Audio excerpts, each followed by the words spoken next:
Greetings, my name is Siobhan Hancock with the New Mexico Department of Health Obesity, Nutrition, and Physical Activity Program. Healthy indigenous cooking is part of a statewide effort to reduce obesity, diabetes, and other chronic diseases in Indian country using traditional Native American recipes. New Mexico is home to 23 distinct tribes, pueblos, and nations, each with its own culturally different foodway. This webinar series focuses on healthy meal preparation of Southwest Native American recipes using indigenous ingredients available in New Mexico. You may substitute some items with local produce or spices from your area. The recipe and other cooking sessions are available online. See the resource slide at the end of this presentation for more information. Healthy Indigenous Cooking is sponsored by New Mexico Department of Health. This program is partly funded by Supplemental Nutrition Assistance Program for Education, SNAP-Ed, and the CDC. Let me introduce you to our chefs. Lois Ellen Frank, PhD, is the chef owner of Red Mesa Cuisine, a Santa Fe, New Mexico-based catering company that specializes in indigenous Native American cuisine and cultural education with a modern twist. Lois cooks alongside Native American chef Walter Whitewater, who works with Chef Frank in Santa Fe, New Mexico. He was one of the first Native American chefs to cook at the James Beard House in New York City. For more information about our chefs, please watch the Session 1 video or go to their website at redmesacuisine.com. Session 7, Native American Parfait, Corn Mush and Mixed Berry Pudding. Let's get started with Chef Lois Ellen Frank and Chef Walter Whitewater. I'm so glad you could join us today. We're going to do a combination of two recipes. One is very easy to make with ingredients that you should all be able to have, and it's a boiled berry compote. We're going to be using fresh juice concentrate and unsweetened applesauce. That's going to be the key. For those of you that need to sweeten it a little, we'll add agave, and then we're using frozen berries. And I'm doing mixed berries today. We have blackberries, raspberries, blueberries, and cherries, because cherries add a little sweetness. If you couldn't get this mixture, you could do a different mixture, and you could use strawberries or any other fruit. And we're going to layer that together with a corn mush, also called a corn pudding, which many of you may already know how to make, but I'm going to show you sort of a creative way to serve this to our seniors. So the first thing we're going to do is we're going to start with an apple, and I'm using Fuji apple today. So we're going to peel the skin, and we're going to be using the inside of that. So this is the type of peeler that I like. Many of you may have a different kind of peeler, and that's certainly okay to use the long one, which just has the handle. That would be fine. But this is both Chef Walter and I, our favorite. So we're going to go ahead and get the skin off, and we're going to use blue corn and white corn, and we're going to layer it together with this boiled berry compote. So when we think about native foods and we think about the past, all of the berries that we're using today, indigenous and harvested by the ancestors, and very easy to get because you can get them frozen. And you could use fresh during the season, but I think it's just easier to get frozen berries. So we're using 2 cups or 1 pound of those berries. And what we're going to do here is just get as much of that apple peel off. You can use any kind of apple that you have access to, but remember that the green apples, which are the Granny Smith apples, are a little bit tart. So if you're going to use a tart apple, you might want to definitely use the agave sweetener. So this is a Fuji. A Fuji is crunchy. It's got some sweetness to it. This is one of both Walter and I, our favorite apples. So this is the one we chose to do today. And what we want to do is we want to have 2 cups. So I have my apple that's peeled. Now what I'm going to do is I'm going to do a cut.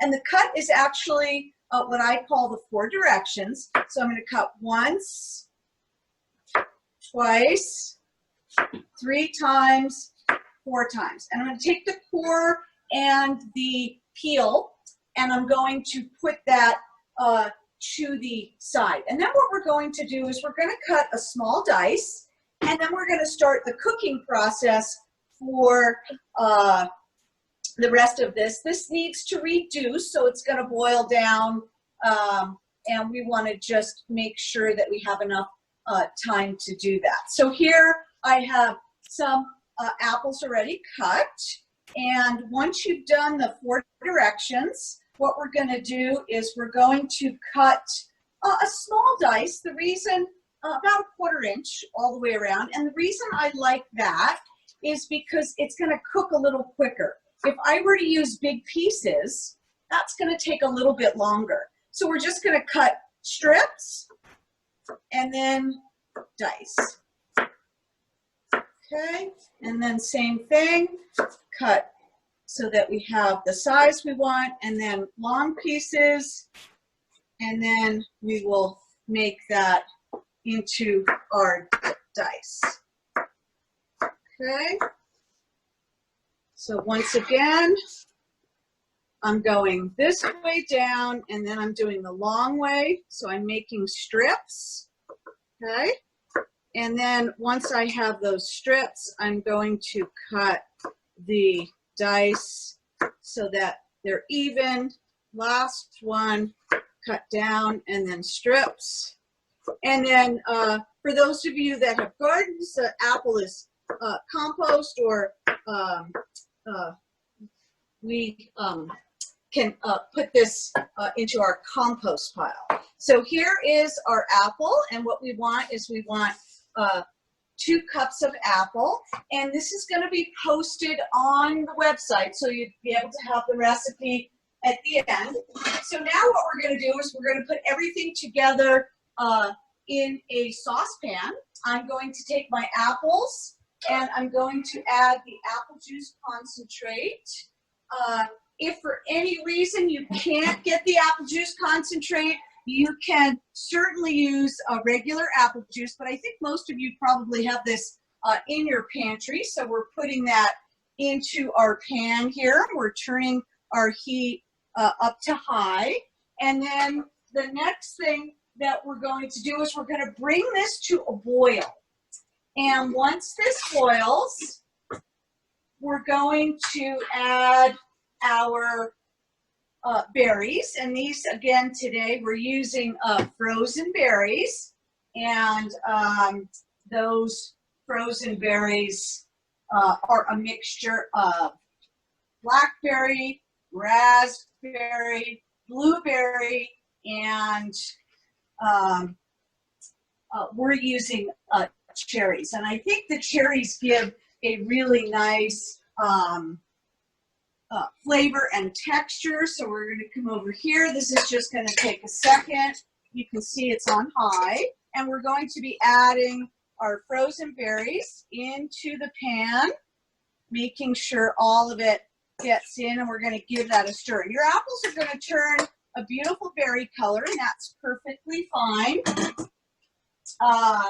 And then what we want to do is we want to bring this to a boil, and we want to let it simmer for about 25 minutes.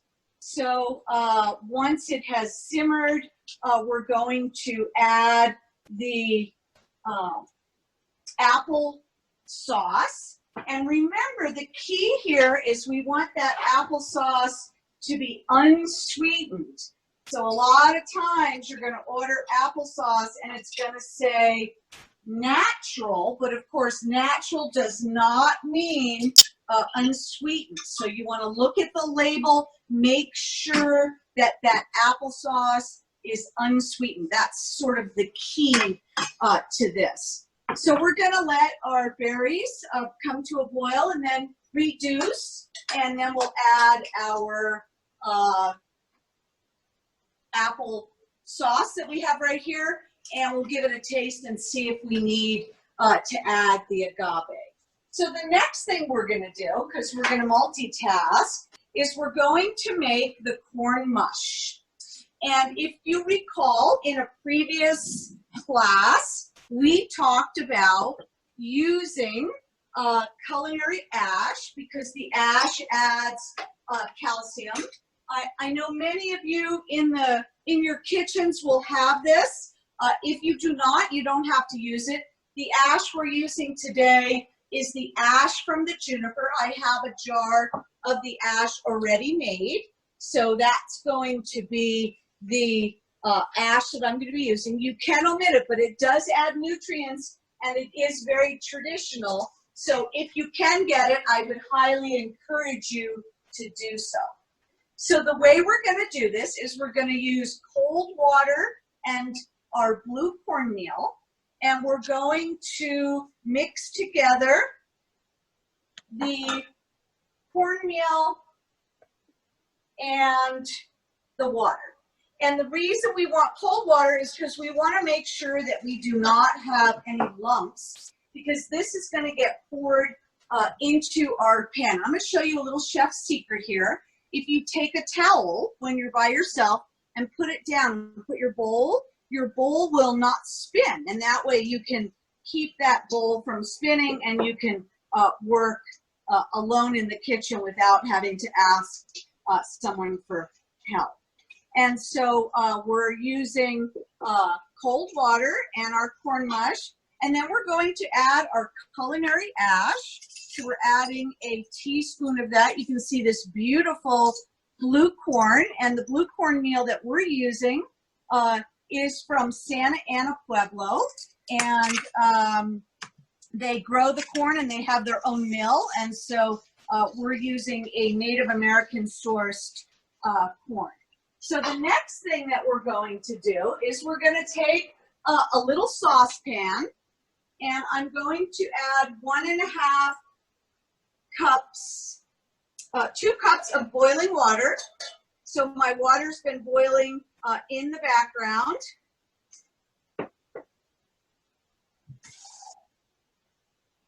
And we'll get ready. We're going to do 2 kinds of cornmeal today. And we're starting with the blue, and then we will go to the white.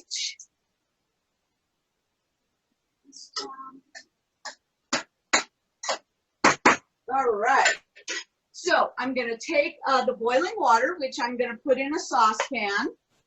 And then Walter's going to follow me over to the stove, because what we're going to do is we're going to take this cornmeal and we're going to add very slowly, and I'm using a whisk, but we can also use our traditional stirring sticks. Some of you may have that, and you could use that in the kitchen as well. So very slowly, we're going to add that cornmeal. And what we want to do is keep stirring. All of that's going to go in there. And as the cornmeal cooks, it is going to thicken. And that thickening is what we want. So it's going to take just a couple of minutes to do. And over to the side, we still have our berries. Our berries are boiling. So we have them reaching a boil. We want to cook them until the apple gets soft. And so that's off to the side and cooking while we make our cornmeal. So what we're going to do now is keep stirring, and you're going to notice it's going to get thick and start to cook. You want to be conscious and you want to stay kind of focused on this, because as it cooks, it will start to thicken. It'll also start to have little bubbles, and that's okay. That's exactly what we want to happen here. And so I'm just going to move this so that we can have a hotter burner. There we go. And start to cook that cornmeal. So the cornmeal has a beautiful color. And by adding that ash, we're adding nutrients, and the most important thing with that ash is calcium. And we've done a lot of different research, a lot of different tribes have started to do information on this. And what we have found is that Native people always had this ash that we cooked with, and so we had plenty of calcium in our diet, and we never needed to supplement this. So I find that just very interesting that in our own indigenous diet, we had everything we needed without deviating from that. So I'm going to take some hard plastic cups and get ready, because that's the next thing we're going to do. These could be used for mail delivery, or if you wanted to use glass, you could certainly do that. And we're going to pour in our first layer of corn. This one's stuck. And our corn is still cooking back here, so I'm still stirring. And what we're going to do is we're going to do our first layer of the parfait. Of course, most parfaits have yogurt in it, so we're doing, the reason we're calling this a Native American parfait is because we're not using dairy. We're doing our traditional corn mush, and that is going to give us some nutrients and also lots of beautiful color. So we're letting that cornmeal cook, and it's getting thicker and thicker. And now what I'm going to do is I'm going to pour a little bit with a spoon in each cup. And that's going to be the first layer. The second layer will be the berries. Then we're going to make a white corn mush, and that will be the third layer, and then more berries on top. Now for garnish, you could use sliced apple. We can also do some pecans. Pecans, also indigenous. The word pecan is actually Algonquin, meaning a nut that the crows could break. And it was, in fact, the crows that could do this.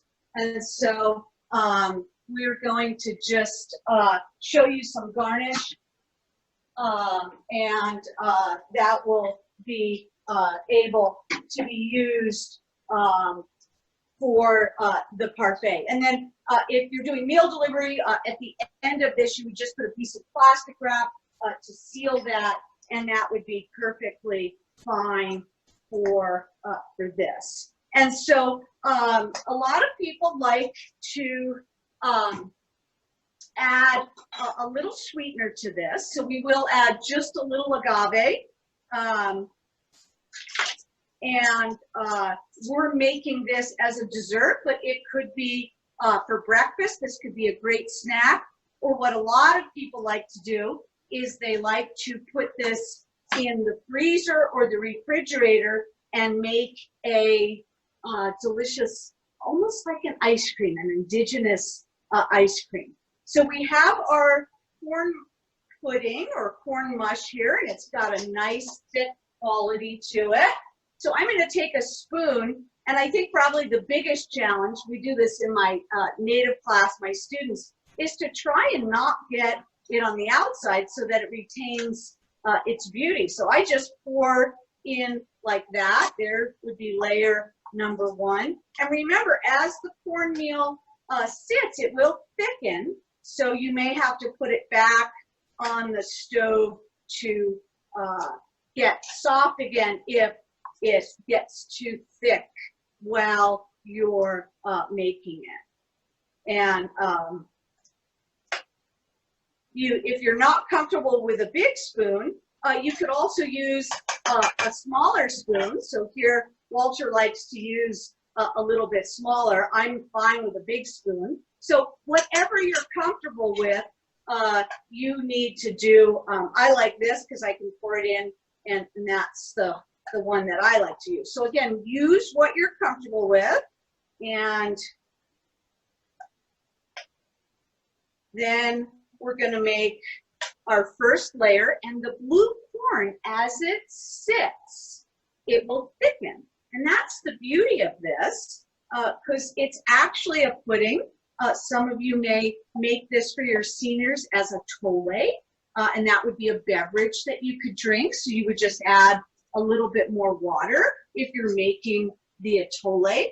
And others of you may know this as corn pudding or corn mush, but look at that beautiful color, that beautiful deep blue. And that is what we're putting in the first layer here. This is very nutritious, very easy to digest, a great dish for our seniors, but not only seniors. Walter and I love this, and my students love it. We actually made it in this semester's class, and they put it in the freezer, and they had it every week.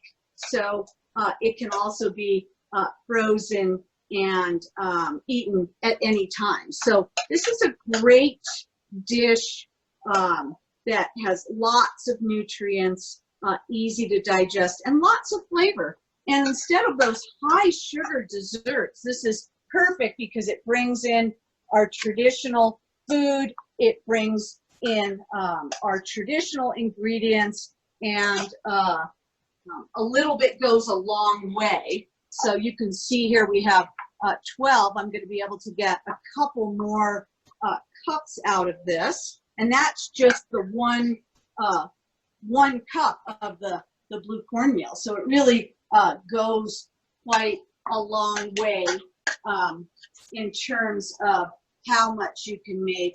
I think I can get one more actually. Beautiful. Let's get one more.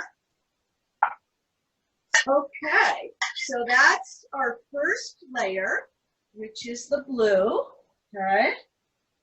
And that's done. And then we're going to make the white. And I am going to come over here. We're ready to add the applesauce now. So we can come over to this pot and stir in the applesauce. And then our berry compote is going to continue to reduce, and it will get thicker and thicker. You can see, look at that gorgeous color, and that is what we're going to use for our next layer. So this needs to reduce and cook just a little bit more. Chef Walter doesn't like to add agave at all. I like a little agave because the fruit, don't forget, we have no sugar in here. So I'm just going to add 1 spoon of that, and we're going to just give this a stir and let this continue to reduce. But what's great about cooking classes is they're magic, and we have one that's already made. So I'm going to take the berry compote that we made earlier today. Look at that, gorgeous. Okay. And what we're going to do, see how those apples, and you could eat this just by itself. That would be a great dessert as well. What we're going to do now is we're going to take a spoonful of the berries and put that on top of the corn. And that's going to be our second layer. So you can see, look how pretty that is. And then I'm going to put 1 layer of the berries on top of each of the blue. And you can see the blue corn has already solidified. Look at that. It's gotten, see, it's very thick and it's actually solidified. So this happens very quickly. And then we're going to take our white corn, and that's going to be the next layer that we're going to do for our parfait. If you wanted to do a smaller portion, you could just do 1 layer. Walter and I always do 2 layers, and my students really love 2 layers, especially seeing the white corn on top of this. And you'll notice when you have a see-through glass like this, you can actually see the beautiful layers, just like a parfait. So our sort of native version of a European dish. We're doing our native take on this. So here we have the berries. And we're almost done with that. A couple more of these. And then we'll be ready to go to the next cornmeal. All right. Perfect. And then we just look to see, is there anyone that needs this guy right here? Woo-hoo. It's very nice. All right, so that's number one, layer number one and layer number two. Let's go to the next. I don't like to waste anything. Oh yeah, there we go. And we're going to do the white corn now. So again, follow that same recipe. We're going to take the cold water. Want to make sure your water is cold. And we're going to mix that into the white corn. So now we're doing the white. And cornmeal. So here's our white cornmeal. We're going to measure out our ash again. Okay. There's our ash. And that again, remember, it's adding our nutrients, ancestral, and lots of nutrition, calcium for us. And then we're just going to, remember, my bowl is on my cloth, so I can do this by myself. And I'm going to mix together that ash and cornmeal. And okay, just making sure that there's no lumps.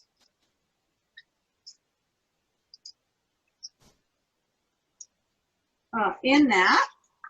And then we're going to take our boiling water that's been heating in the background here. We want to make sure we have 2 cups of boiling water, which is going to go in our saucepan. And we're going now to add slowly this. And for the white corn, I'm going to add just a little bit of salt because the white corn has a slightly different flavor. We will also add our agave again to this because we're making a dessert. And so it says on your recipe, optional, you can do whatever you want within your guidelines. You're going to know your clients' taste buds. Some of them like it plain. And you know, with the mush, you can make it savory. And my favorite thing to do is to add a little red chili sauce. So that would be a different kind of dish than the dessert that we're doing. So here we have our white. We're going to come over to our pan here with our boiling water. And we're going to slowly pour in as we're stirring. Okay, making sure all of that cornmeal gets into the pan. Okay. There we go. And then we're going to give this a stir. Remember, it's going to cook fairly quickly. And this is going to be our next layer. So we're stirring. And over here to the side is our next batch of that berry, which we're going to use for the next layer of our, and I'm going to just taste that. It looks and it smells delicious. Wishing you guys could be here in person to taste this. And so as we're reducing with the top off, and we're reducing with the top off so that we get rid of a little bit of that water, the juice from the fruit, and we end up with a nice sauce, okay? That is just very, very, very tasty. So, and the fruit, lots of flavor in there, guys, and really, really nice. So my corn is beginning to thicken. And that's going to be the next layer that we're going to put on these beautiful Parfait cups. I have mint in my garden, so I did pick some mint, which we can use for a garnish. But if you don't have that, you can certainly leave that out, not to worry if you don't have fresh mint. You could take a fresh apple slice. Okay, so here, look at our corn. It's not getting nice and thick. Okay, and don't be afraid. You can take a little tasting spoon and taste your mush, making sure that it has the right flavor that you want for your seniors. I find that this is just so comforting and so delicious. That it's just a great dish. Okay, so almost done here. My heat is still on medium to high, and I'm constantly stirring at this point, making sure that that corn mush has thickened and cooked all the way through. This takes about 3 to 4 minutes. And I could just eat, many of you can, the cornmeal by itself. Some of you may want to use the roasted corn, and that would certainly be fine as well. Okay, so you can see that that cornmeal is just about ready, nice and thick, letting it bubble up and cook all the way through. And this is going to be the next layer. There we go. Look at that beautiful thickness, nice and thick on that corn. Again, I'm going to take a spoon, and I like a larger spoon. Walter likes a little smaller. So whatever you feel comfortable with, I want you to use. And look at that beautiful thickness. Okay, there's our next part of the pudding. All right, so we're going to pour in this layer.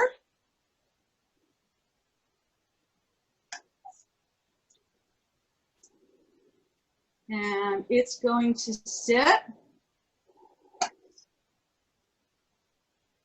Look at that. You can actually, Walter's getting down and showing you guys how beautiful that is.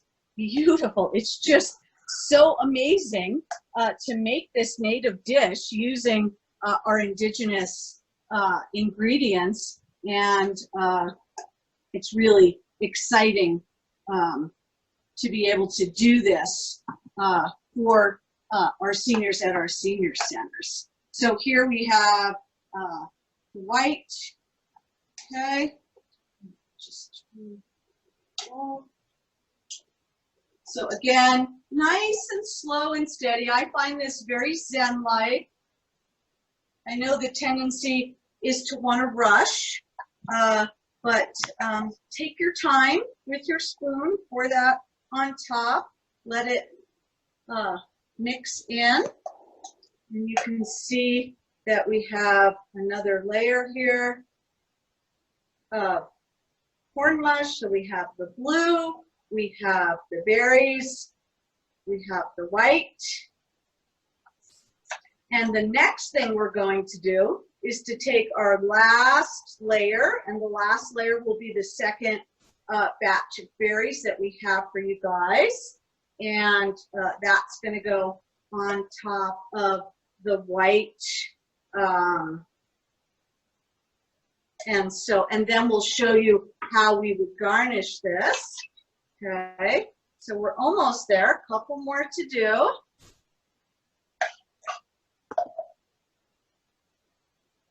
And the smell of the corn. For me, corn mush is so comforting. It's one of my most favorite comfort foods. It reminds me of my ancestors and my grandmothers. I feel really comforted by this, and it's just one of my most favorite foods. So remember your ancestors and call those ancestors in as you're cooking this dish, because they're the ones that we learned this from, and they're the ones that have the knowledge that we're trying to keep alive and passing forward. So this is just so important. The next thing that I'm going to do, so I know I have my berries, and I'm going to get my berry compote that has been reduced over here, is I'm going to add the pecans, but I want to toast them. And I want to toast them because I want some flavor. So I'm just going to use a tiny little cast iron pan, which I'm going to turn on this burner and let it get hot. And then I'm going to put those nuts in that pan. And that way it will be ready when I'm ready with the last part of this. So second batch, and before I actually put it on, I'll do a taste. Walter does like his a little bit more tart than I do. So, perfect, you guys. So we're just going to give it a really nice stir, and we're going to take, I like a solid spoon. We're going to take, and you can see, look at that corn, it already set. See how quickly that white cornmeal has set. And so what we're going to do now is put the next layer. See that? Beautiful. And that goes right on top. Okay. And you could eat this warm, or you can let it cool down and eat it chilled. So you could make this in advance, guys. And my students, which were tribes from all over, their favorite thing to do was put it in the freezer and eat it like a corn ice cream. And Walter actually remembers his grandma cooking corn mush and putting it outside. They didn't have refrigeration in the winter, and that was their ice cream because it sat outside overnight. And I think that's one of his favorite memories that he loves to tell. And so either way, you can do it either of those ways. Here we're putting, and again, slow and steady. I'm not rushing so that I'm trying not to get it on the outside just so that it retains its beauty. And then spreading it out and letting the berry compote meld into that corn and make a beautiful, beautiful, beautiful top. Okay, and you can see if you get down low, the layering of that and how pretty it is. But the best part of this is the flavor. So, and then see if you missed any spots, if you want to add just a little bit more on any of these, making them all even. Looks pretty good. And so we can pick one, and we can make a one that I can show you. So my pan in the background here, we have one more step, is nice and hot. I'm just going to take my pecans, and we're going to toast those. Okay, so you can see that pan is really hot. Look at that. You can do this either after they're chopped or before they're chopped. I'm going to pour these into a cool bowl, and then we have our toasted nuts. So that's an option. I know some of you, maybe your seniors can't eat nuts. You would leave that out. That would be perfectly fine. And so let's think here what we want. What do we want for a garnish? So I'll do one with nuts. I can do one without. This is a good one right here, I think. So they're all good.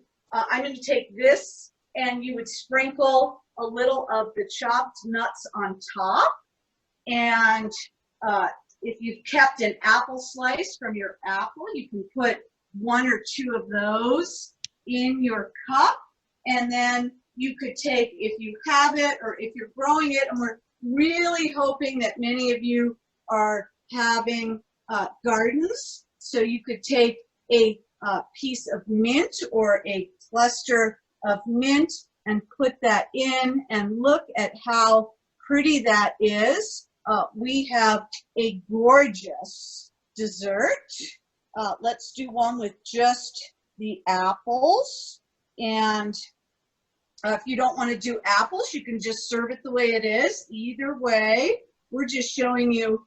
Don't forget, Walter and I we love pretty, we love beautiful. So here is one without the nuts. And maybe I'll do just one more.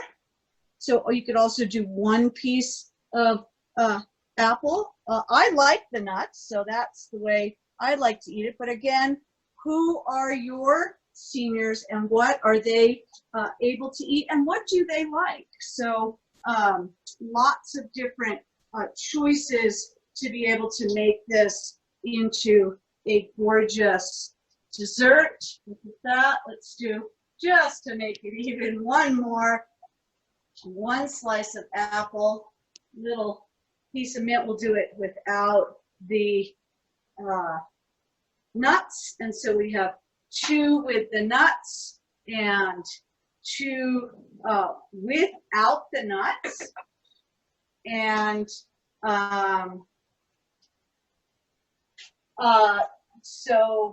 and we still have lots more that we can do that are going to sit right here and get ready. And let's just do a little review so everybody has total clarity. And if you didn't have apple, you could just do the mint. Look how pretty that is. There you go. And we can show you all of these. And so let's review what we've done because we did a lot. So we made the blue corn mush. First, we do the berries. So you want to do the berries, making sure that they have time to reduce. It's a berry compote or like a berry applesauce. And that has the chopped apples, unsweetened applesauce, a little apple juice concentrate, or it has apple juice, whichever you can get. That's going to reduce. You're going to taste it. And then if you need to, you're going to add a little bit of agave, again, keeping in mind your clientele in your senior center and what would work best for them. You're using 2 cups or a pound package of mixed berries, and you can use strawberries, blueberries, raspberries, blackberries, any kind of berry, including Bing cherries. You can use fresh, but I think frozen is much easier and also much less expensive than the fresh. So, but you want to make sure that the frozen berries are unsweetened because we're really trying to make this high fiber and low sugar. And then unsweetened applesauce and then the agave to taste. The next thing that we did was the blue corn mush. Some of you, if you want to add a little bit of salt to that, you can, and that's the blue corn meal with the ash. Cold water first, so we mix the cold water with the cornmeal, and then we added that to the boiling water, making sure and stirring that it has a chance to cook. Some of you may like the flavor of the toasted corn, and that's fine. You could use toasted blue corn or toasted white corn. You want to keep in mind that the toasted corn, and we have a little bag of toasted corn. I think maybe it, oh, I don't know where it got put. I thought it was on the table right behind Walter there. But anyway, so you could toast your corn, but remember, when you toast your corn, it's going to change the color of that cornmeal. So the blue will turn a little bit browner, which is fine, but it brings out that toasted flavor. So either or, and then you're going to do agave if you want to make this sweet. We're doing a dessert, so agave would work quite well here. Then you're going to put in your first layer of cornmeal, let it sit. Then you're going to take your boiled berries and you're going to put that. Then the next thing we did was the white corn, same process. Mix that white corn with the cold water, add that mixture, the ash and the salt and the agave if you want. Add that to the boiling water, stirring that to make sure that it is completely cooked. That's the next layer here. And then last but not least was another layer of the boiled berries. You can serve this warm. You can refrigerate this and serve it as a cold dessert or a cold cup, or you can freeze it and serve it in the frozen state. And honestly, that was, my students went crazy at IAI this semester. That was their favorite way of making it. So we're very thrilled, and I just want to honor, these are stirring sticks from Walter's grandma, and we love to bring these into the kitchen to be with us, to bring that love from the grandmothers into the kitchen. She has one that she used that was 3 and one that she used that was 5. And so we think of her and we feel good about her and we feel blessed by her when we make a dish like this, and we call in all of her love and all of her knowledge so that we can pass this on. So this has been a pleasure being with you today, and a big thank you to Walter for doing such a great job following me around the kitchen and filming, and also to all of our sponsors. We look forward to seeing you again for another training, and in the future, seeing you in person. So thank you so much for joining us for this lesson today, and I'm going to turn it back over to Siobhan at the New Mexico Department of Health. Thank you, Chef Frank and Chef Whitewater. The recipes and more may be found at the links below. We hope you enjoyed today's lesson. Thank you for joining us.